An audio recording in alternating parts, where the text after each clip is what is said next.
नमस्कार, यो हो न्यूज 24 टेलिभिजन न्यूज 8 मा स्वागत छ।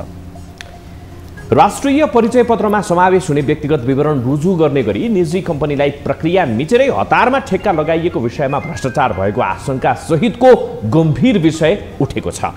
राष्ट्रिय स्वतन्त्र पार्टीका सभापति रवि लामिछाने प्रचण्ड नेतृत्वको सरकारमा उपप्रधान एवं गृहमन्त्री हुँदा 7 दिनमै निजी कम्पनीलाई ठेक्का दिने गरी निर्णय गरिदिए।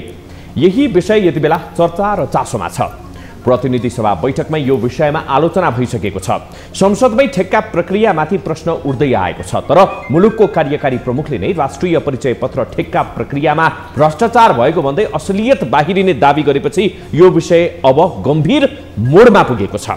तनहुँमा उपचुनावलाई सम्बोधन गर्ने क्रममा प्रधानमन्त्री प्रचण्डले भ्रष्टाचार विरुद्ध ठूला गफ हाँक्नेको असलियत के हो भन्ने आफूहरूले देखेको दावी गरेका छन्। सुशासनका लागि सरकारले गम्भीर कदम चालेको बताएका प्रधानमन्त्रीले भने जस्तै यसमा भ्रष्टाचार भएकै हो त छानबिन र यसको छिनोफानो अब गम्भीरतापूर्वक हुनैपर्छ।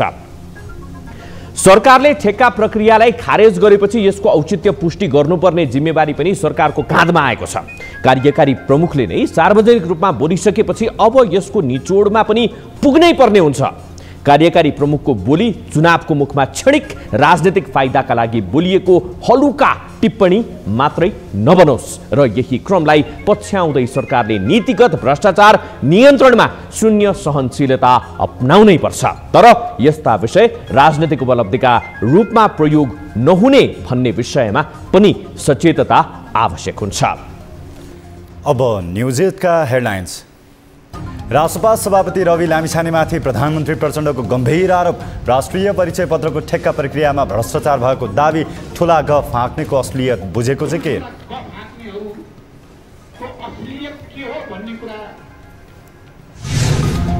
संवैधानिक परिषदको बैठक आरोप प्रत्यारोपमै सीमित। दलगत स्वार्थले प्रधान न्यायाधीश नियुक्ति अझै अन्योलमा। न्यायालयको गरिमा कमजोर बन्दै। प्रधान न्यायाधीश नियुक्ति सम्बन्धमा त्यो विषयमा छलफल भयो, अर्को बैठकमा निर्णय गर्यो। प्रचण्ड नेतृत्वको सरकारप्रति आलोचना चुनिँदै दलगत स्वार्थले जनतालाई बेवास्ता गरेको आरोप। देशमा कुन बेला के हुन्छ भन्न नसकिने नेकपाका महासचिव विप्लवको जिकिर। कति दिन भने जस्तो भएर होसितै ढङ्गले पनि 2 वर्ष भने मान्छे टिप्पणी पत्रकार साथीहरूले गरिरहेका। विद्युत उत्पादनमा सरकार र निजी क्षेत्र सक्रिय भए पनि व्यवस्थापनमा कमजोरी। आन्तरिक खपत बढाउन खासै ध्यान पुगेन। उचित नीतिको अभाव। सरकारले नीति ल्याएपछि त्यसै अनुसारको इनेबलिङ इन्भाइरोमेन्ट बनाउनु पर्यो। पब्लिक प्राइभेट पार्टनरसिपबाट अगाडि बढ्नु पर्यो। र चीनलाई उछिन्दै भारत बन्यो विश्वको सबैभन्दा बढी जनसङ्ख्या भएको देश। सरदर आयोगमा भन्यो चीन भन्दा पछाडि।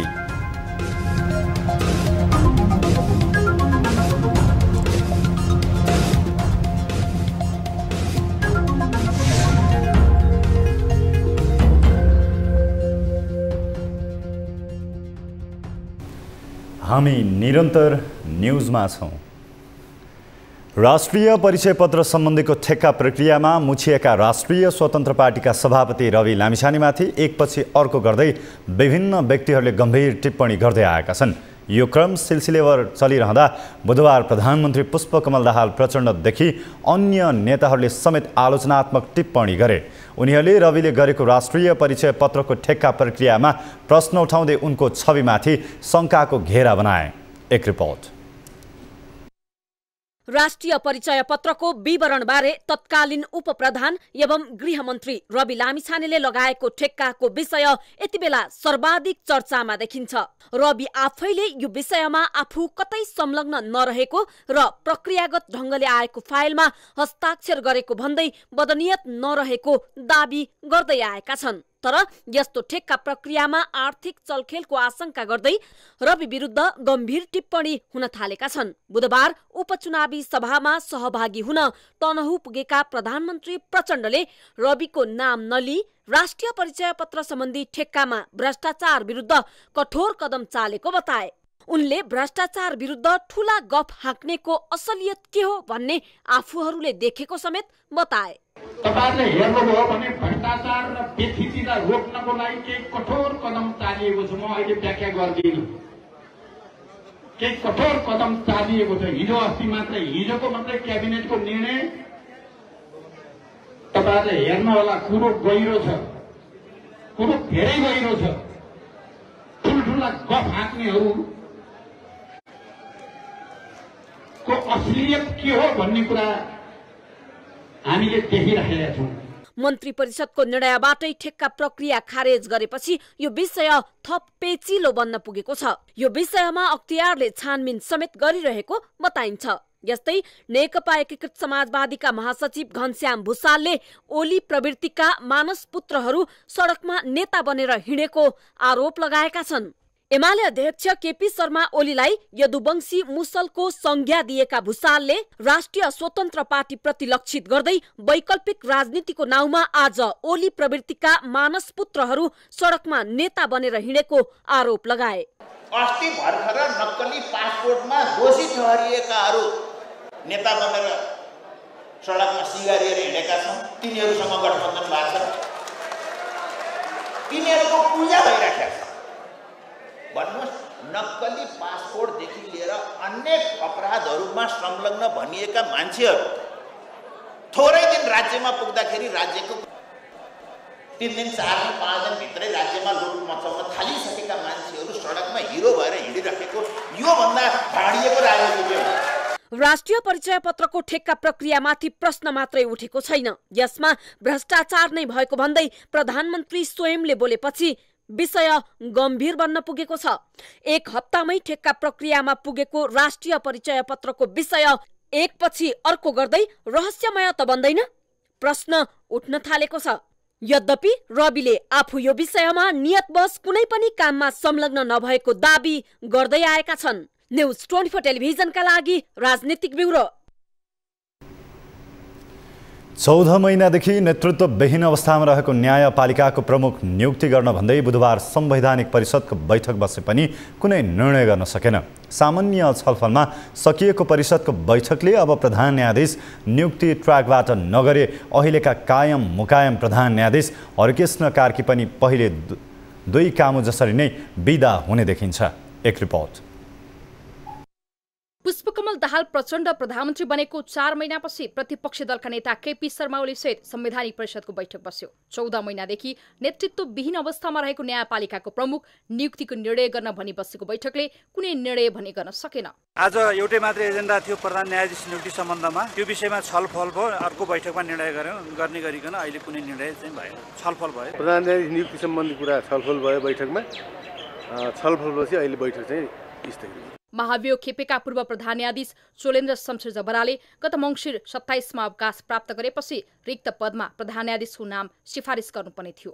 तर बैठक नयाँ प्रधान न्यायाधीशको विषयमा भन्दा वाद प्रतिवादमै रुमलिन पुग्यो। त्यसो त तत्कालीन प्रधान न्यायाधीशले अवकाश पाउनु 1 महिना अघि नै प्रधान न्यायाधीश नियुक्तिको सिफारिस गर्नुपर्ने संवैधानिक बाध्यता छ। संवैधानिक बाध्यताको 6 महिना ढिलो गरी बसेको बैठकले पनि फास्ट ट्र्याक मार्फत प्रधान न्यायाधीश नियुक्तिको सम्भावना देखिएको छैन। कामु प्रधान न्यायाधीश हरिकृष्ण कार्की आगामी साउन 25 गतेबाट 65 वर्ष उमेर हदका कारण अनिवार्य अवकाशमा जानेछन्। अर्कोतर्फ परिषदको बैठकले प्रधान न्यायाधीशका लागि संसदीय सुनवाई समितिमा सिफारिस गरेपछि यसको प्रक्रिया सुरु हुन्छ। तर पनि नयाँ संसदले संसदीय सुनवाई समिति प्राप्त नगरेको अवस्थाका कारण पनि प्रक्रिया थप लम्बिने देखिन्छ। यो कुरा टुङ्गो लगाउन खोजेको भने भोलि मात्रै टुङ्गो लगाएर भएन। भोलि त एउटा प्रक्रिया टुङ्गो लाग्ने भयो, सुनवाई समिति टुङ्गो लगाउनु पर्यो। सुनवाई समितिमा गइसकेपछि त सुनवाई समितिले आफ्नो काम सुरु गर्छ। तर जतिसुकै भयो भने त तपाईँ एउटा सूचना समय एउटा दिनुपर्ने हुन्छ। समिति गर्दाखेरि त 20-25 दिन त अरू लाग्छ। यति बेला सर्वोच्च अदालतमा 5, उच्च अदालतमा 42 र जिल्ला अदालतमा 40 न्यायाधीश अपुग छन्। न्यायपालिकाको नेतृत्व नहुँदा न्याय सम्पादनको गति कछुवाको गतिमा त छ नै, अझ प्रधान न्यायाधीश सिफारिस र नियुक्तिको काम ठप्प हुँदा समग्र न्यायपालिका नै प्रभावित बनेको छ। न्यूज 24 टेलिभिजनका लागि टिभी जर्नलिस्ट पुष्पा शर्माको रिपोर्ट। हामी निरन्तर न्यूजमा छौं। केही समयदेखि रोकिएको जग्गाको कित्ता काट खुलेको छ। सरकारले कित्ता काट खुलाएसँगै यसले जग्गा कारोबार मात्रै नभएर अंश बन्डादेखि विभिन्न प्रयोजनमा जमिनको प्रयोग सहज हुने अपेक्षा गरिएको छ। जग्गाको कित्ता काट नहुँदा लामो समयदेखि अंश बन्डादेखि विभिन्न कामहरूबाट वञ्चित नागरिकहरूले सहजता प्राप्त गर्नेछन् भने यसले सरकारको राजस्वमा समेत वृद्धि हुने देखिन्छ। एक रिपोर्ट। जग्गाको कित्ताकाट यसअघि पनि खुल्ने बन्द हुने गर्दै आएको छ। सरकारले कृषि योग्य जमिनमा समेत प्लटिङ हुने र यस्तो जमिन मासिन सक्ने भन्दै कित्ताकाट रोक्ने गर्दै आएको थियो। सरकारले कित्ताकाट रोक्ने र खोल्ने काम गरिरहने हुनाले पनि घर जग्गा व्यवसायमाथि विभिन्न प्रभावहरू पर्ने गरेका छन्। सरकारले जमिनको वैज्ञानिक व्यवस्थापनमा ध्यान दिन नसक्दा जथाभावी जग्गाको दुरुपयोग समेत उत्तिकै हुने गरेको छ। खेतीयोग्य जमिनमा समेत ठूला ठूला भवनहरू ठडिनेदेखि बस्ती नै बसाउने उद्देश्यले प्लटिङ हुने गर्न थालेपछि सरकारले यस्तो काममा रोक लगाउने गरेको छ। तर जग्गाको कित्ताकाट रोकिँदा कहिलेकाहीँ सर्वसाधारणले अंश बन्डामै समस्या भोग्नुपर्ने बाध्यता रहिआएको छ। सहजता र असहजता दुवैका बीच सरकारले अहिले कित्ताकाट खुला गरेको अवस्था भए पनि यसबारे केही विरोधका आवाज उठिरहेका छन्। पुरानै अवस्थामा कित्ताकाट खोल्नु देश र वर्तमान परिवेश विपरीत छ। यसले जमिनको खण्डीकरण बढाउँछ, कृषि भूमि समाप्त पार्ने बाटो खोल्छ। सम्माननीय सभामुखज्यू, प्राकृतिक जोखिम न्यूनीकरण र सीमान्तकृत समुदायको समस्या समाधानको बाटो बन्द गरिदिन्छ। जमिन दलालीकरण बढाउँछ। त्यसैले पुरानै अवस्थामा कित्ताकाट खोल्ने निर्णय सच्याउन सम्माननीय सभामुखज्यू मार्फत म सरकारको ध्यान आकर्षण गराउन चाहन्छु। मंगलबार बसेको मन्त्री परिषदको बैठकले भू उपयोग सम्बन्धी पहिलो संशोधन नियमावली 2079 पारित गर्दै कित्ताकाट खुला गरेको छ।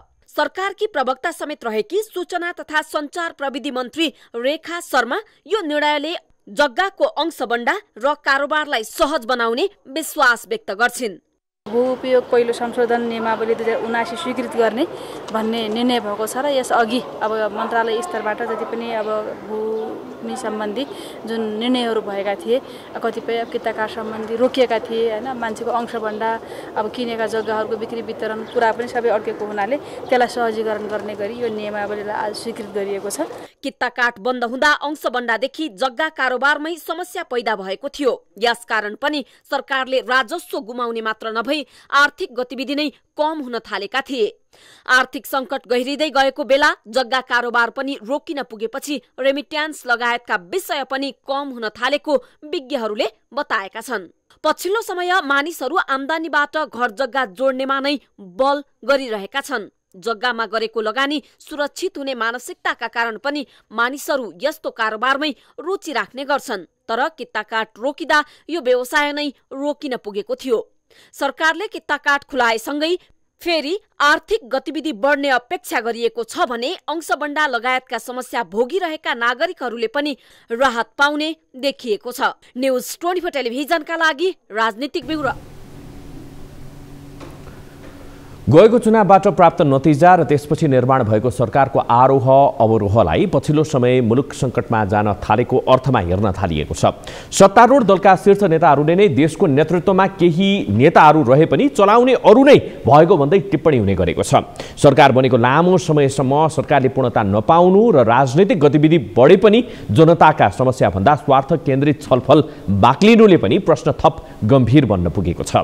एक रिपोर्ट। सरकारको नेतृत्व गरिरहेको नेकपा माओवादी केन्द्रका उपाध्यक्ष तथा पूर्व सभामुख कृष्ण बहादुर महराले सरकारको नेतृत्व प्रचण्ड, केपी ओली र शेरबहादुर देउबा जसले गरे पनि चलाउने व्यक्ति अरू नै हुने भन्दै सनसनीपूर्ण बयान दिए।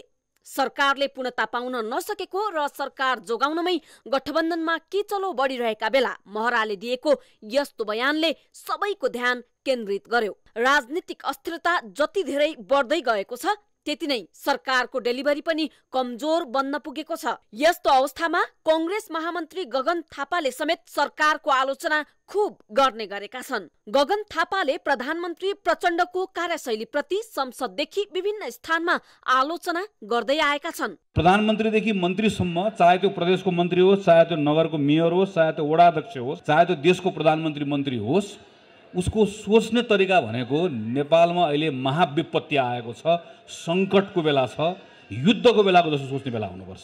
उसलाई भ्याइ नभ्याइ हुनुपर्छ। त्यो अप्ठ्यारो उसले महसुस गर्न सक्नुपर्छ, अनि मात्रै परिणाम दिन सकिन्छ। गगन मात्र होइन, अर्थमन्त्री डाक्टर प्रकाश शरण महतले पनि सरकारको काम सोचे जसरी हुन नसकेको बताउँदै आएका छन्। सरकारबारे सत्तारूढ दल मात्रै नभई प्रतिपक्षीले समेत आलोचना गरिरहेको यस समयमा नेपाल कम्युनिस्ट पार्टीका महासचिव समेत रहेका प्रचण्डका पूर्व सहकर्मी नेत्रविक्रम चन्द विप्लवले पनि सरकारको कार्यशैलीमाथि आलोचना गरेका छन्। मुलुक सारजारविहीन बनेको भन्दै देशमा सङ्कट विद्यमान भएको र कुन बेला के हुन्छ भन्न नसकिने उनको दाबी छ। मन्त्रालयहरू पुरा फालाफाल छन् होइन, तपाईँको उता उता हुत्याएको कुरा छन्, कोही के भनेको छ कोही के भनेको छ। सरकार नै छैन नि एक प्रकारले। प्रधानमन्त्रीले 16वटा मन्त्रालय हेर्ने समय पनि थियो। त्यो लामो 1-2 दिनको कुरा ठिकै छ, तर लामो समय हेर्नुपर्ने बाध्यता अब हुँदा हुँदा आजभोलि त के चर्चा भइसकेको छ भने यो सरकार पनि कति महिना कति दिन भने जस्तो बाहिर घोषितै ढङ्गले पनि 2 वर्ष भने मान्छे टिप्पणी पत्रकार साथीहरूले पनि गरिराख्नु भयो होइन। अरू तपाईँको सङ्कटकै कुरा हेर्नुभयो भने कतिखेर के हुन्छ भने जस्तो चलिरहेको छ। मुलुक आफ्नै उत्पादनमा निर्भर हुन नसके टाट पल्टिने बताएका विप्लवले झैं पछिल्लो समय देशमा सङ्कट गहिरिन थालेको टिप्पणी जताततै छ। सरकारले नै पूर्णता पाउन नसक्दा पनि जनतामा आक्रोश देखिन्छ।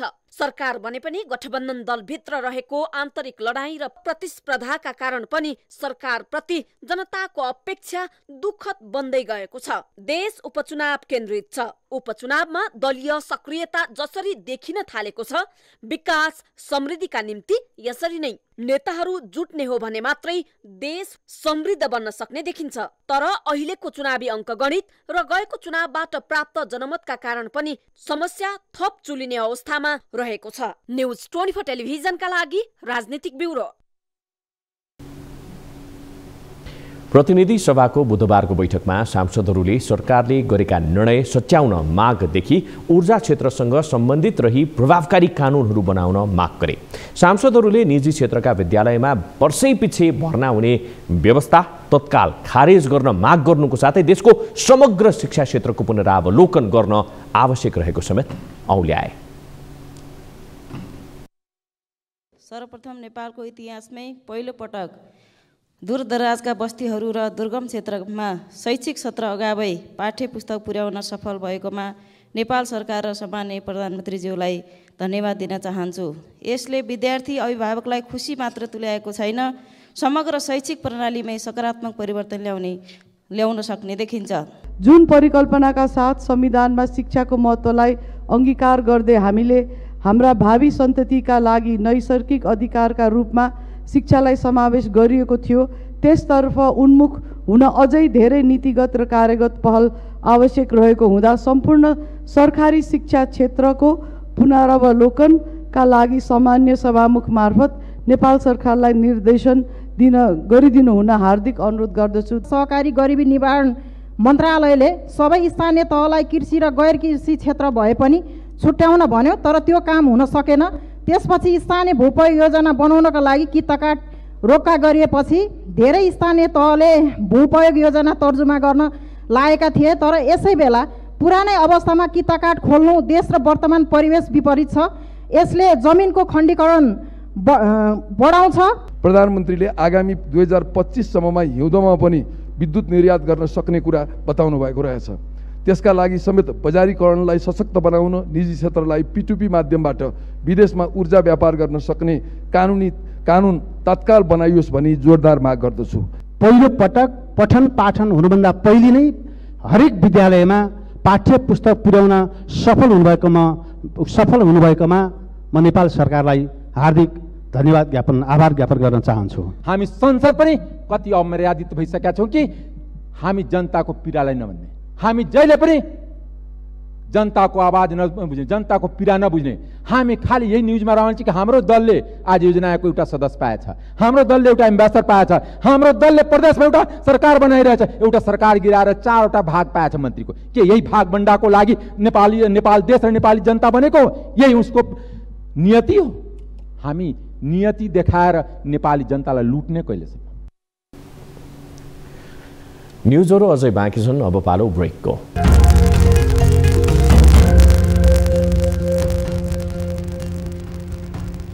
हामी निरन्तर न्युजमा छौँ। राष्ट्रपति रामचन्द्र पौडेललाई त्रिवी शिक्षण अस्पतालले थप स्वास्थ्य उपचारका लागि भारत पठाउन सुझाव दिएपछि उनलाई दिल्ली स्थित एम्स अस्पतालमा पुर्याएर उपचार जारी छ। परिवारको आग्रहमा पौडेललाई भारत लगिएको बताइएको छ। तर उनलाई भारतमा थप उपचारका लागि पुर्याइएपछि सर्वसाधारणसहित डाक्टरहरूले नै प्रश्न गर्न थालेका छन्। एक रिपोर्ट। भारतको राजधानी नयाँ दिल्ली स्थित all India institute of medical sciences एम्समा राष्ट्रपति रामचन्द्र पौडेलको उपचार जारी छ। पौडेललाई बुधबार बिहान श्री एयरको चार्टर विमानबाट त्यहाँ पुर्याइएको थियो। एम्समा उनको उपचार नै सुरु भइसकेको उनको सचिवालयले जानकारी दिएको छ। नेपालमा उपचार गराउँदा उल्लेख्य सुधार नभएको भन्दै परिवारका सदस्यहरू र चिकित्सकहरूले थप उपचारका लागि भारत लैजान सुझाव दिएसँगै पौडेललाई भारत लगिएको हो। राष्ट्रपति पौडेलको छातीमा संक्रमण देखिएको थियो। राष्ट्रपति पौडेलसँग निजी चिकित्सक डाक्टर नीरज बम, परिवारका सदस्य र 7 जना चिकित्सकको टोली रहेको छ। राष्ट्रपति पौडेललाई उपचारका लागि भारत लगिएपछि स्वदेशमा रहेका अस्पतालहरूको विश्वास गर्न नसकिएको भन्दै उनी विरुद्ध विरोध सुरु भएको छ। नेपालमा समेत यस्तो समस्याको उपचार सम्भव भए पनि भारत लगिएको भन्दै विरोध सुरु भएको छ। राष्ट्रपतिलाई भारत लगिएपछि डाक्टर अनिल बरालले वीर अस्पतालमै दक्ष जनशक्ति र स्रोत साधन हुँदाहुँदै भारत उपचारका लागि किन लगेको भन्दै प्रश्न गरेका छन्। सामाजिक सञ्जालमा लेख्दै डीएम नेफ्रोलोजी डाक्टर बरालले राष्ट्रपतिलाई उपचार गर्न भारत लैजानुपर्ने कारण देशले थाहा पाउनुपर्ने बताए। उनका अनुसार एम्सबाटै छातीरोग विषयमा डीएम उपाधि हासिल गरेका 3 जना वरिष्ठ कन्सल्ट्यान्ट वीर अस्पतालमा कार्यरत छन्। स्रोत र साधन पनि राम्रो भएको उनको दाबी छ। पौडेललाई विदेश लगिएपछि उनले हामी त सधैँ कोही र केही नहुनेलाई मात्र हेर्ने डाक्टर भयौं छ्या भन्दै दुःख समेत व्यक्त गरेका छन्। पौडेलको उपचारको विषयमा डाक्टरहरूले नै यस्तो धारणा राख्न थालेपछि सर्वसाधारणले समेत विरोध गरिरहेका छन्। शीर्ष नेताहरू र राजकीय पदमा रहेकाहरूको उपचारमा विदेशमै किन हुने भन्दै विरोध हुने परम्परा जस्तै बन्न पुगेको देखिन्छ। एमाले अध्यक्ष केपी ओलीको पनि विदेशमा उपचार हुने क्रम बाक्लिएको थियो। त्यसको विरोध हुने गरेको पनि थियो। तर पछिल्लो समय आफू प्रधानमन्त्री हुँदा उनले देशमै उपचार गराएका थिए। पछिल्लो समय उनी उपचार गर्न भन्दै विदेश गएका छैनन्। यसले स्वदेशमै रहेका चिकित्सकको मनोविज्ञान बढ्ने मात्र नभई देशका सबै खाले नागरिकको उपचार गर्ने मौकाले मात्रै पनि चिकित्सकीय दृष्टिकोणका आधारमा पनि सकारात्मक सन्देश जाने बताइन्छ। यद्यपि स्वास्थ्य उपचार सम्बन्धित व्यक्तिको अधिकारको विषय भएकाले पनि यसलाई विरोधको अस्त्र बनाइनु स्वाभाविक भने नहुन सक्छ। न्युज 24 टेलिभिजनका लागि राजनीतिक ब्युरो। दूरसञ्चार सेवा प्रदायक स्मार्ट टेलिकमको अनुमति पत्र रद्द भएको छ। तोकिएको समयभित्र कम्पनी नवीकरण गर्न नसक्दा देशकै तेस्रो ठुलो दूरसञ्चार कम्पनीको अनुमति पत्र रद्द भएको हो। 2070 मा 10 वर्षे अनुमति पत्र लिएर सेवा विस्तार गरेको स्मार्ट टेलिकम दोस्रो पटक नवीकरण नै नगरी स्वतः रद्द हुँदा आगामी दिनमा यस कम्पनी उप के कस्ता प्रक्रिया चल्छन् त? एक रिपोर्ट।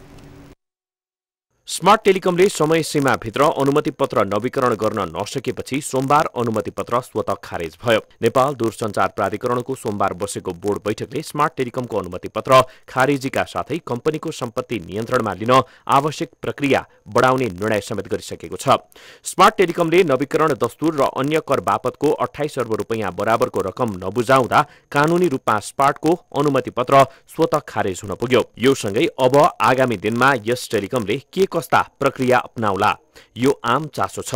2070 साल वैशाख 2 गते आधारभूत टेलिफोन सेवाको अनुमति पाएपछि स्मार्ट टेलिकम दूरसञ्चार बजारमा प्रवेश गरेको थियो। दूरसञ्चार ऐन अनुसार कुनै पनि कम्पनीले एक पटकमा 10 वर्ष भन्दा बढी अवधिका लागि अनुमति पत्र नपाउने व्यवस्था छ। सोही ऐनका आधारमा 2080 वैशाख 2 गते कम्पनीको अनुमति पत्रको म्याद सकिएको थियो। कम्पनी रद्द भएसँगै कानून बमोजिम स्मार्ट टेलिकमको सबै सम्पत्ति र दूरसञ्चार प्रणाली नियामक संस्था नेपाल दूरसञ्चार प्राधिकरणको जिम्मामा भएको छ। स्मार्ट टेलिकमले 28 अरब तिर्नुपर्ने भन्ने चाहिँ उले नवीकरण गरेको खण्डमा चाहिँ 28 अरब तिर्नुपर्ने थियो। नवीकरण नगराएको खण्डमा चाहिँ नवीकरण दस्तुर चाहिँ तिर्नुपर्ने हुँदैन। त्यो नहुँदाखेरि उले अहिलेसम्म तिर्नुपर्ने बाँकी ड्युजहरूको मात्र हिसाब गर्नुपर्ने हुन्छ। त्यो गर्दाखेरि उले तिर्नुपर्ने रोयल्टी दस्तुर, फ्रिक्वेन्सी दस्तुर र ग्रामीण दूरसञ्चार विकास कोष दस्तुर गरेर जम्मा 4 करोड 20 लाख रुपियाँ चाहिँ तिर्नुपर्ने बाँकी छ र त्यो चाहिँ 75-76 सम्मको हिसाब हो। अबको प्रक्रिया के त? प्राधिकरणले कम्पनी नियन्त्रणमा लिएसँगै अब लाइसेन्स र पूर्वाधार लिलामीमा लगिनेछ। कम्पनी नियन्त्रणमा लिएको 3 महिनाभित्र सेवा अवरुद्ध नगरी नगद मौजदात वा आम्दानीबाट सरकारले आफ्नो दायित्व असुली गर्न सक्नेछ। त्यसबाट दायित्व भुक्तानी हुन नसकेमा सम्पत्ति लिलामीमा उठाउन सक्ने व्यवस्था छ। लिलामीमा जानका निम्ति पहिलो चरणमा अन्तर्राष्ट्रिय कम्पनीका लागि ग्लोबल टेन्डर आह्वान गर्ने र उनीहरू सहभागी नभए दोस्रो चरणमा नेपाली कम्पनी बीच प्रतिस्पर्धा गराउने प्रावधान छ। आगामी दिनमा कानूनी प्रक्रिया अनुसार टेलिकम सञ्चालन हुने नेपाल दूरसञ्चार प्राधिकरणले जनाएको छ। उनले तिर्नुपर्ने ड्युजहरूको पनि मूल्याङ्कन गरेर यो चाहिँ टेन्डर प्रक्रियामा जान्छ। यसको सम्पत्ति चाहिँ यो अनुमति पत्रको चाहिँ टेन्डर गरिन्छ र जसले त्यो सकार गर्छ त्यसले चाहिँ यसको ड्युज र बैंकमा लोनहरू नै हुनसक्छ सबै भ्यालुएसन गरेर यसको कति सम्पत्ति छ कति ड्युज छ यसले तिर्नुपर्ने दायित्वहरू के छन् सबैको मूल्याङ्कन गरेर अनि टेन्डर गरिन्छ र त्यो जुन टेन्डरवालाले यो सकार छ उसले नै त्यो बेहोर्नु पर्ने हुन्छ। दूरसञ्चार ऐन 2053 को दफा 25 अनुसार कुनै पनि कम्पनीको अनुमति पत्र रद्द भएपछि सो कम्पनीको सम्पत्ति जग्गा जमिन उपकरण लगायत संरचनामा सरकारको स्वामित्वमा हुनेछ। सोही नियम अनुसार प्राधिकरणले कानून मन्त्रालय, सञ्चार मन्त्रालय र गृह मन्त्रालयको समन्वयमा गठन भएको व्यवस्थापन समूहले स्मार्ट टेलिकमलाई 15 दिन सेवा सञ्चालनका साथै टेलिकमको सम्पूर्ण संरचना लगायत सम्पत्ति सरकारलाई हस्तान्तरण गर्न पत्राचार गरेको छ। स्मार्ट टेलिकममा 22 लाख प्रयोगकर्ता दर्ता भए पनि हाल सक्रिय रूपमा मात्रै 1.5 लाख प्रयोगकर्ता रहेको छ। न्यूज 24 टेलिभिजनका लागि क्यामेरामा कान्छा डङ्गोलका साथमा टिभी जर्नलिस्ट अस्मिता तिवारीको रिपोर्ट। हामी निरन्तर न्यूजमा छौं। भारतमा कोरोना संक्रमणको गति उच्च भइरहँदा त्यसको प्रभाव नेपालका सीमानाहरूमा पनि परिरहेको छ। भारतसँग सीमा जोडिएका सबै सीमानाका क्षेत्रमा कोरोना संक्रमण दर बढिरहँदा रूपन्देहीको बेलहिया नाका हुँदै नेपाल भित्रनेहरूमा समेत कोरोनाको संक्रमण उच्च हुँदै गएको छ, जसले गर्दा कोरोनाले पुनः महामारीको रूप लिने त होइन भन्ने चिन्ता बढेको छ। एक रिपोर्ट। नेपाल मात्र होइन विश्वभरका मुलुकहरू नै कोरोना भाइरसको संक्रमणले आक्रान्त थिए। लाखौं मानिसको ज्यान कोरोना संक्रमणकै कारण गुम्यो। तर करिब 2 वर्ष यता कोरोना संक्रमणबाट जोखिम कम हुँदै गएको थियो। अब बिस्तारै मानव जीवनको दिनचर्या सहज बनिरहेको थियो। तर अहिले पुनः कोरोना संक्रमणले त्रास बढाएको छ। विशेष गरी सीमा क्षेत्रबाट मुलुक भित्रने नेपाली तथा भारतीयहरूमा संक्रमण अत्यधिक देखिने गरेको छ। त्यसैले अहिले भारतसँग जोडिएका सबै नाका क्षेत्रमा कोरोना संक्रमणको दर बढिरहेको देखिन्छ। यसै अवस्थाबाट गुज्रिरहेको छ रूपन्देहीको बेलहिया नाका क्षेत्र। जिल्ला स्वास्थ्य कार्यालय रूपन्देहीका अनुसार पछिल्लो 6 दिनमा रूपन्देहीको बेलहिया नाका हुँदै नेपाल प्रवेश गर्ने 80 जनामा कोरोना संक्रमण पुष्टि भएको छ। 2000 जना नेपाली तथा भारतीय नागरिकको एन्टिजेन परीक्षण गर्दा उक्त संख्यामा संक्रमण पुष्टि भएको हो। फागुन महिनामा 2473 जनाको परीक्षण गर्दा 28 जनामा संक्रमण पुष्टि भएको थियो। यो संख्या चैतमा बढेर 167 पुग्यो। चैतमा 7000 जनाको एन्टिजेन परीक्षण गरिएको थियो। यसबीचमा 12 तेस्रो मुलुकका पर्यटकमा पनि संक्रमण भेटिएको छ। वैशाख यता त बेलहिया नाकामा दैनिक 10 देखि 20 जनामा संक्रमण पुष्टि हुने गरेको सरकारी आँकडा छ। एक व्यक्तिबाट अर्को व्यक्तिमा सर्न नदिनको निम्ति चाहिँ उहाँलाई चाहिँ विशेष सावधानी अवलम्बन गर्नको लागि अनुरोध पनि गर्ने र सम्बन्धित ठाउँसँग व्यवस्थित गराउने एउटा मेकानिजमको विकास गरेका छौँ र विशेष गरी भारतबाट चाहिँ आउन सक्ने संक्रमणलाई नियन्त्रण गर्नलाई चाहिँ सीमा क्षेत्रहरूमा कडाई गर्ने र त्यो जाँचको दायरा बढाउने। संक्रमणको जोखिम कम गर्न कोभिड विरुद्धको खोपलाई पनि तीव्रता दिने तयारी गरिएको छ। खोपलाई तीव्रता दिइरहँदा नाकामा परीक्षणका क्रममा संक्रमण पुष्टि भएकाहरू आफ्नै तरिकाले सार्वजनिक सवारीको प्रयोग गरेर गन्तव्यतर्फ जाँदा यसले संक्रमणको जोखिम झनै बढाएको छ। लामो दूरी तय गरेर आएका चाहिँ नागरिकहरूलाई चाहिँ यात्रा तय गरेर आएका नागरिकको यहाँ जाँच गर्छौँ। जाँच गरिसकेपछि पोजिटिभ देखेको खण्डमा चाहिँ उनीहरूलाई सुरक्षित तरिकाले घरमा पुर्याउने प्रयास गर्छौँ। हामीले जाँचलाई दायरा चाहिँ बढाएका छौँ र अहिले एकदमै अलिक सङ्ख्याहरू चाहिँ बढेको छ। यसलाई अझै हामी चाहिँ बढीभन्दा बढी जाँच बढाउने र त्यसलाई चाहिँ निगरानी गर्ने र पोजिटिभ देखेको खण्डमा चाहिँ कोभिडको पोजिटिभ देखेको खण्डमा चाहिँ उनीहरूलाई हामी सुरक्षित तरिकाले घरमा पुर्याउनु भएको हुन्छ। नाकामा भेटिएका संक्रमितमा कुन भेरिएन्ट हो भन्ने अझै प्रमाणित भइसकेको छैन। तर भारतबाट आउनेमा संक्रमण देखिएकाले ओमिक्रोनको आशंका गरिएको छ। संक्रमित मध्ये सबैजसो भारतमा रोजगार गरेर फर्किने नेपालीहरू, नेपाल घुम्न तथा रोजगार गर्न आउने भारतीयहरू छन्। केही तेस्रो मुलुकका पर्यटक पनि छन्। विगतमा कोरोनाका कारण मुलुकमा हजारौंले ज्यान गुमाइसकेका छन्। यसपटक पनि तीव्र गतिमा संक्रमण बढेकाले नाकामा थप सहजता अपनाउनु पर्ने देखिन्छ। संक्रमित भएकालाई सुरक्षित व्यवस्थापन गर्न सक्ने हो र नाकामा चेक जाँच प्रभावकारी बनाउने हो भने महामारी थप फैलनबाट रोक्न सकिन्छ। यसतर्फ सबै निकायले ध्यान दिन जरुरी छ। न्यूज 24 टेलिभिजनका लागि भैरवबाट टिभी जर्नलिस्ट प्रकाश न्यौपानेको रिपोर्ट। बच्चाहरूका लागि अति उपयोगी मानिने भिटामिन ए खुवाउने अभियान जारी रहँदा यसको विशेष महत्त्व के छ त? भिटामिन ए को कमी हुँदा के कस्ता समस्या आउँछन् अनि भिटामिन ए ले खानालाई कसरी शक्तिमा परिवर्तन गर्छ? यी विषय बच्चाको स्वास्थ्यका लागि निकै महत्त्वपूर्ण हुन्छन्। यसबारे अभिभावकलाई विज्ञहरूको सुझाव के छ त? भिटामिन ए भन्ने चाहिँ अब यो के हो भने एकदमै हाम्रो थोरै मात्रामा हाम्रो शरीरलाई चाहिए तापनि यसको आवश्यकता एकदम बढी हुन्छ। यो चाहिँ सानै बच्चादेखिको उमेरदेखि लिएर ठुलोसम्म हुन्जेलसम्म चाहिन्छ हैन। र भिटामिन ए चाहिँ खासै भन्ने हो भने यो फ्याट सोलुबल भिटामिन भन्छौँ हामी। र यो फ्याट सोलुबल भिटामिन चाहिँ थोरै मात्रामा चाहिए तापनि यसले चाहिँ धेरै चाहिँ मुख्य कामहरू शरीरमा गर्छ। भिटामिन ए चाहिँ हाम्रो आँखा सम्बन्धीको कार्यमा जोडिएको हुँदा साना उमेरका बच्चाहरू चाहिँ उनीहरूले त्यो आँखा नदेखेको, आँखा धमिलो भएको उनीहरूले त्यसलाई भनौँ न एक्सप्रेस गर्न सक्दैन। त्यसैले गर्दा रतन्दो भनिन्छ, जसलाई नाइट ब्लाइन्डनेस भनिन्छ, त्यो चाहिँ बच्चाहरूमा धेरै हुन्छ। किन? उनीहरूलाई आँखा कमजोर भयो, मैले आँखा देख्दिनँ भन्दैनन् र साँझ पर्दै गएपछि त्यस्ता बच्चाहरू आफै भक्क लड्ने, अँध्यारोमा हिँड्न नसक्ने, आँखा देखिन भन्ने हुन्छ।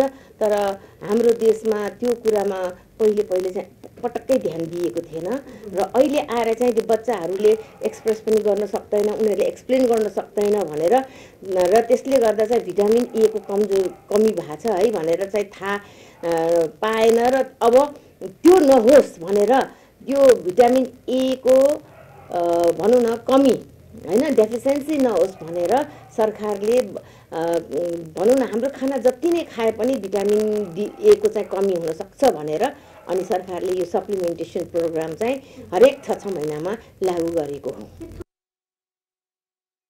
भिटामिन डी हाम्रो शरीरमा पनि कलेजोमा जम्मा भएर पनि बस्छ कि, त्यसैले गर्दा 6 महिनासम्म त्यो नदिनुको कारण त्यही हो।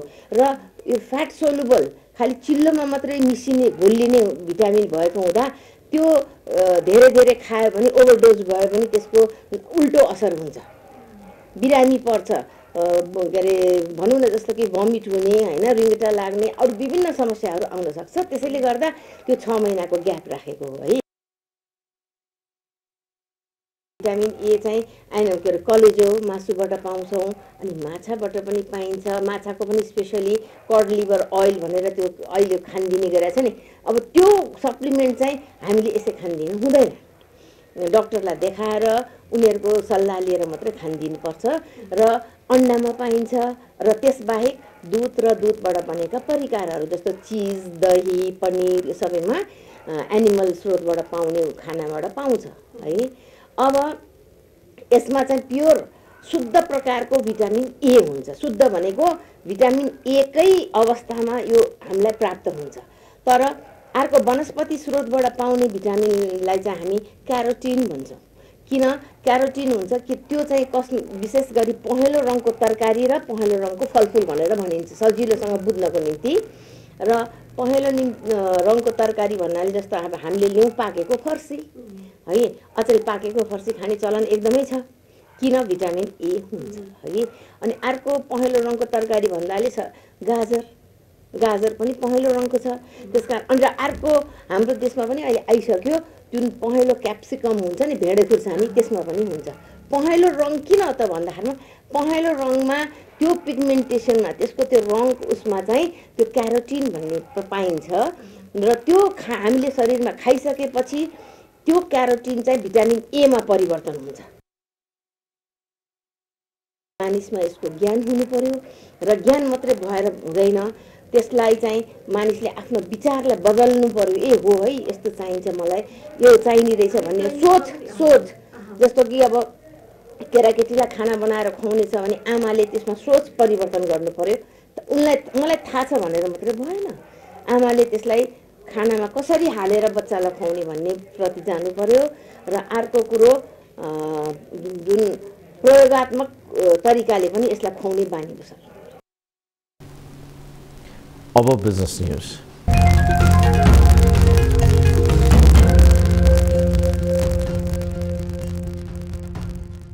अर्थमन्त्री डाक्टर प्रकाश शरण महतले ऊर्जा क्षेत्र राष्ट्रको आमदानी बढाउने महत्वपूर्ण स्रोत भएको बताएका छन्। बुधबार काठमाडौँमा स्वतन्त्र ऊर्जा उत्पादकहरूको संस्था नेपाल इपान समारोहलाई सम्बोधन गर्दै उनले यस्तो बताएका हुन्। उनले मुलुकभित्रै बिजुलीको आन्तरिक खपत बढाउन समेत पहल गरिने बताए। अहिले नेपालमा उत्पादित जलविद्युतलाई आन्तरिक खपत बढाउन जोड गरिने र खपत गरेर बाँकी भएको विद्युत भारत र बंगलादेश निर्यातका लागि आवश्यक पहल गर्ने उनको प्रतिबद्धता छ। उनले बिजुलीको आन्तरिक खपत बढाउन घरायसी प्रयोजनमा विद्युतीय चुलोको प्रयोग, विद्युतीय सवारीको प्रयोग बढाउँदै लगिने समेत बताए। Also ready to partner with bigger external investors. So I think that will be a big plus because Nepali private sector, a large number I would say, they have already worked and produced results. They have experience and they know how to navigate.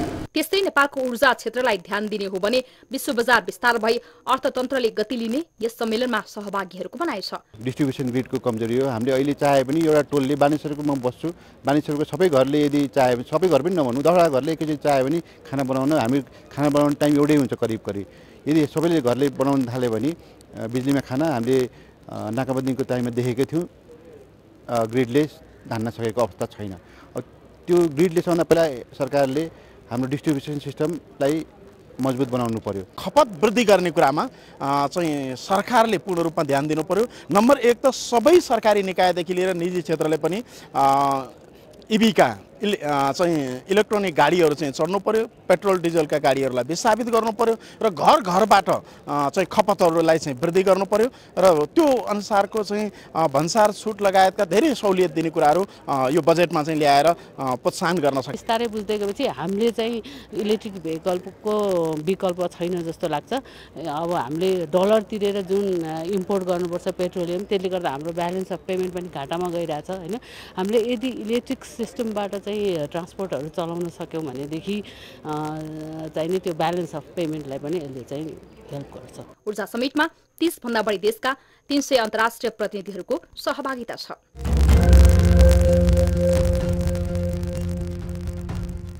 नेपालमा 9 महिनाको अवधिमा करिब 2 खर्ब रुपियाँको लगानीको प्रतिबद्धता आएको छ। उद्योग विभागका अनुसार गत साउनदेखि चैतसम्म 216 उद्योगका लागि 1 खर्ब 80 अर्ब रुपियाँ बराबरको लगानीमा प्रतिबद्धता आएको हो। आजसम्म दर्ता भएका उद्योगहरूमध्ये सबैभन्दा धेरै साना उद्योगमा लगानीको प्रस्ताव आएको हो। त्यस्तै चैत महिनामा मात्र स्वदेशी तथा विदेशी लगानीका 33 वटा उद्योगका लागि 25 अर्ब 44 करोड रुपियाँको लगानी प्रतिबद्धता आएको छ। हालसम्म दर्ता भएका उद्योगले 6,73,867 जनालाई रोजगारी दिएको तथ्याङ्कमा उल्लेख छ। चैत महिनामा मात्र विभागले 166 लगानीकर्ता, 45 प्रतिनिधि र 142 जना आश्रितका लागि भिसाको सिफारिस गरेको छ।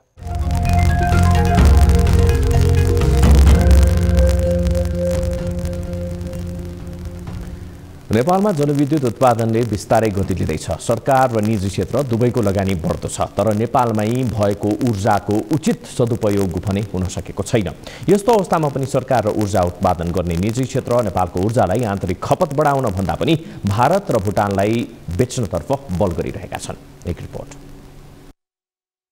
काठमाडौँको हयात होटलमा भएको पावर समिट 2023 मार्फत नेपालका निजी ऊर्जा उत्पादकहरूले 22 मेगावाटसम्मको बिजुली भारतीय कम्पनीलाई बेच्न सहमति गरेका छन्। अहिले सरकारले भारतीय बजारमा बिजुली बेच्दै आएको छ भने बंगलादेशलाई समेत बिजुली बेच्ने योजना गरिरहेको छ। तर नेपालको ऊर्जालाई आन्तरिक खपत बढाउने भने सरकारले खासै ध्यान दिएको छैन। बढी भएको बिजुली भोलि खेर गयो भने यसको बजारको व्यवस्थापन भएन, बजार पाइएन भने ठुलो सङ्कट आउन सक्छ, किनकि अत्यधिक लगानी भएको क्षेत्र हो र नेपालको समृद्धिको एजेन्डा हो। नेपालमा पर्यटन, जलविद्युत नै नेपालको समृद्धिका भाग हुन् र यसको उचित व्यवस्थापन हुन सकेन भने यो समृद्धि भन्दा नि यो ठुलो गम्भीर आर्थिक सङ्कटको यसले चाहिँ सृजना गर्न सक्छ। त्यसो त मुलुकभित्र अहिले पनि पर्याप्त मात्रामा बिजुली उत्पादन हुन सकेको छैन। अहिले नेपालका सबै ठाउँहरूमा बिजुलीको पहुँच पुग्न सकेको छैन। बर्खायाममा सामान्य खपत भन्दा धेरै विद्युत उत्पादन गरेको भए तापनि हिउँदको समयमा भारतबाट खरिद गर्नुपर्ने बाध्यता कायम छ। तर यसलाई व्यवस्थापन गर्न सकिने वैज्ञानिक आधार छन्। त्यसतर्फ भने सरकार योजनाबद्ध रूपमा अघि बढेको देखिँदैन। सरकारले चाहिँ तुरुन्त चाहिँ स्टोरेज प्रोजेक्ट बनाउनु पर्छ र आन्तरिक खपत बढाउने कुरा चाहिँ हामीले यसलाई लोड प्याटर्नलाई चाहिँ चेन्ज गर्नुपर्ने हो भने त्यो अनुसारका सुविधाहरू ट्यारिफहरूमा चाहिँ रिभाइज गर्नु पर्यो। त्यसपछि बढीभन्दा बढी ग्यासलाई प्रतिस्थापन गर्नको निम्ति इलेक्ट्रिक भेहिकलको निम्ति त्यसको लागि चाहिँ हामीले इलेक्ट्रिक भेहिकलहरू बढाउने ग्यास खपतलाई चाहिँ कम गर्ने हैन हाम्रो भान्सामा चाहिँ हाम्रो इलेक्ट्रिक बल्नु पर्यो। नेपालको औद्योगिक क्षेत्रहरूमा पेट्रोलियम पदार्थको प्रयोग उल्लेखनीय मात्रामा भइरहेकाले पनि विद्युतको उचित खपत हुन सकेको छैन। अहिले सरकारले इन्धनबाट सञ्चालन भइरहेका सवारी साधनलाई पनि ब्याट्री जडान गर्दै विद्युतीय सवारीको प्रयोगलाई प्राथमिकतामा राखेर चार्जिङ स्टेसनहरूको विस्तार गर्दै बिजुलीको खपत बढाउनु पनि देखिन्छ। यो चिजमा सरकारले नीति ल्याउनु पर्यो। सरकारले नीति ल्याएपछि त्यसै अनुसारको इनेबलिङ इन्भाइरोमेन्ट बनाउनु पर्यो। पब्लिक प्राइभेट पार्टनरसिपबाट अगाडि बढ्नु पर्यो भन्ने हामीले चाहिँ के अरे दिगो विकास तथा सुशासन समितिमा हामी त्यो रायहरू दिएको थिएँ। अब उहाँहरू पनि केही गर्दैन हुन, त्यसपछि सरकार चेन्ज भयो, फेरि अर्को सरकार चेन्ज भयो। यसले गर्दाखेरि अलिकति कन्फ्युजन त भयो होला, तर पनि अगाडि बढ्नै पर्छ। यसको कुनै विकल्पै छैन। सरकारले विद्युत उत्पादनसँगै आन्तरिक खपतलाई पनि फराकिलो बनाउँदै गएमा पेट्रोलियम पदार्थको आयातलाई विस्थापित गर्न बल पुग्ने देखिन्छ। विद्युत खपत बढाउन केवल व्यापार घाटा न्यूनीकरण गर्ने विषय मात्र नभई मुलुकको समग्र अर्थतन्त्र विकासको बलियो आधार पनि भएकाले यसतर्फ सरकारको ध्यान जान आवश्यक छ। न्यूज 24 टेलिभिजनका लागि क्यामेरामा महेश्वर केसीको साथमा टिभी जर्नलिस्ट गणेशमान बसेलको रिपोर्ट। न्यूजहरू अझै बाँकी छन्, अब पालो ब्रेकको।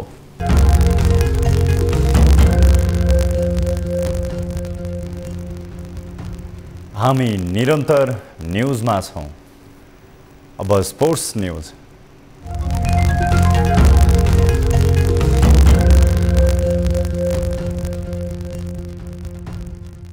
काठमाडौँमा जारी एससीसी मेन्स प्रिमियर कपमा ओमानले विजयी सुरुवात गरेको छ। बुधबार मुलपानी क्रिकेट मैदानमा भएको खेलमा ओमानले कतारलाई 40 रनले हराउँदै विजयी सुरुवात गरेको हो।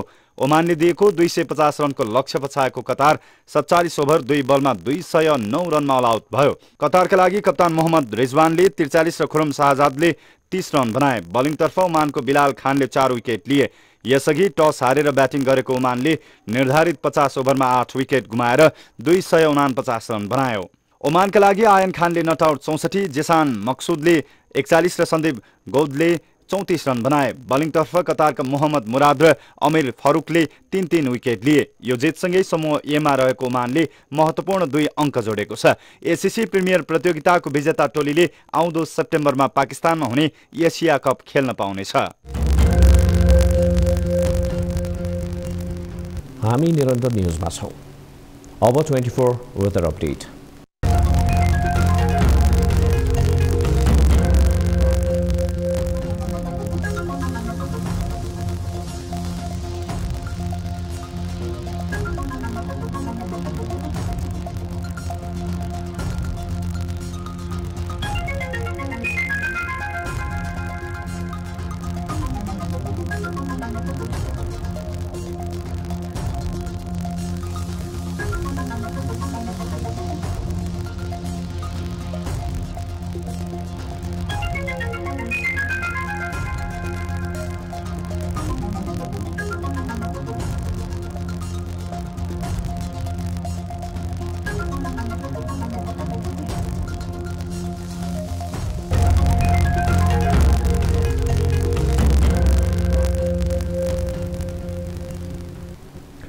अब न्यूज 8 को अन्त्यमा पुनः हेडलाइन्स। राष्ट्रपा सभापति रवि लामिछानेमाथि प्रधानमन्त्री प्रचण्डको गम्भीर आरोप। राष्ट्रिय परिचय पत्रको ठेक्का प्रक्रियामा भ्रष्टाचार भएको दावी। ठूला गफ हाँक्नेको असलियत बुझेको जिकिर।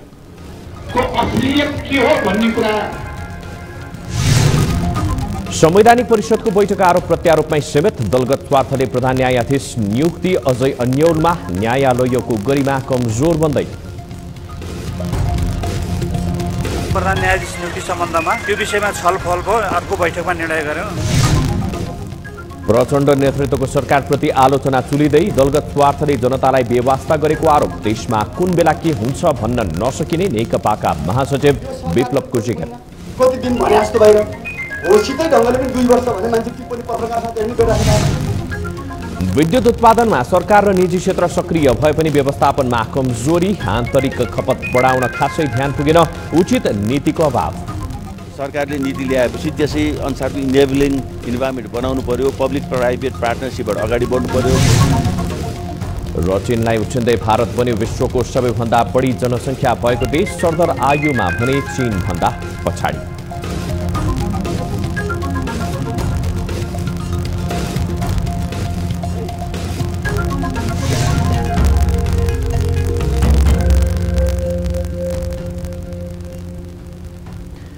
न्युज 8 अहिलेलाई यति नै।